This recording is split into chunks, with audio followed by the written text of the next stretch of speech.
ತಂದೆಯ ಮಾತನ್ನ ಧಿಕ್ಕರಿಸಿ ಪ್ರೀತಿ ಮಾಡಿದ್ದಕ್ಕೆ ಮಗಳನ್ನೇ ಹತ್ಯೆಗೈದಿದ್ದಾರೆ ತಂದೆ. ಬೀದರ್ನಲ್ಲಿ ಪುತ್ರಿ ಕೊಲೆ ಮಾಡಿ ಪರಾರಿಯಾಗಿದ್ದಾನೆ ಪಾಪಿ ತಂದೆ. ಔರಾದ ತಾಲೂಕಿನ ಬರಗೇನು ತಾಂಡಾದಲ್ಲಿ ನಡೆದಿರುವಂಥ ಘಟನೆ ಇದು. ತಂದೆ ಮಾತನ್ನ ಧಿಕ್ಕರಿಸಿ ಮಗಳು ಪ್ರೀತಿ ಮಾಡಿದ್ಲು ಅನ್ನೋ ಒಂದೇ ಒಂದು ಕಾರಣಕ್ಕೆ ಪುತ್ರಿಯನ್ನ ಕೊಲೆ ಮಾಡಿ ಪರಾರಿಯಾಗಿದ್ದಾನೆ ಆರೋಪಿ ಮೋತಿರಾಮ. ಔರಾದ ತಾಲೂಕಿನ ಬರಗೇನು ತಾಂಡಾದಲ್ಲಿ ನಡೆದಿರುವ ಘಟನೆ. 18 ವರ್ಷದ ಮೋನಿಕಾ ತಂದೆಯಿಂದಲೇ ಕೊಲೆಯಾದ ದುರ್ದೈವಿ. ಮಗಳಿಗೆ ಪ್ರೀತಿ ಮಾಡ್ತಿದ್ದ ವಿಚಾರಕ್ಕೆ ಸಂಬಂಧಪಟ್ಟಂತೆ ಬುದ್ಧಿಮಾತುಗಳನ್ನು ಹೇಳ್ತಾ ಇದ್ದ ತಂದೆ. ಆದರೆ ಮಗಳು ಅದನ್ನೆಲ್ಲ ಧಿಕ್ಕರಿಸಿದ್ಲು. ಯಾವ ಹುಡುಗನ ಜೊತೆ ಪ್ರೀತಿ ಮಾಡಬೇಡ ಅಂತ ತಂದೆ ಹೇಳ್ತಾ ಇದ್ರು, ಅದೇ ಹುಡುಗನ ಜೊತೆಗೆ ಪ್ರೀತಿ ಮಾಡ್ತಾ ಇದ್ರು. ಅವನನ್ನೇ ಮದುವೆ ಆಗ್ತೀನಿ ಅಂತ ಕೂಡ ಹೇಳ್ತಾ ಇದ್ಲು.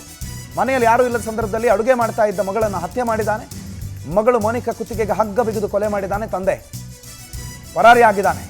ಸಂತನೂರು ಪೊಲೀಸ್ ಠಾಣೆಗೆ ಕೇಸ್ ದಾಖಲಾಗಿದೆ. ಆರೋಪಿಗೋಸ್ಕರ ಶೋಧ ಮುಂದುವರಿತಾ ಇದೆ.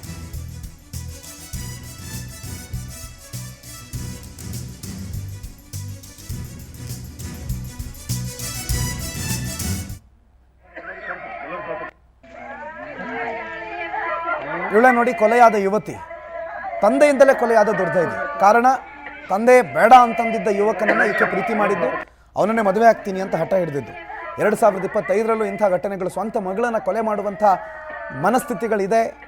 ಅದು ಕೇವಲ ಪ್ರೀತಿ ವಿಚಾರಕ್ಕೆ ಅಂತಂದ್ರೆ ಎತ್ತ ಸಾಕ್ತಿದೆ ಸಮಾಜ ಅಂತ ಮತ್ತೆ ಪ್ರಶ್ನೆ ಬರುತ್ತೆ.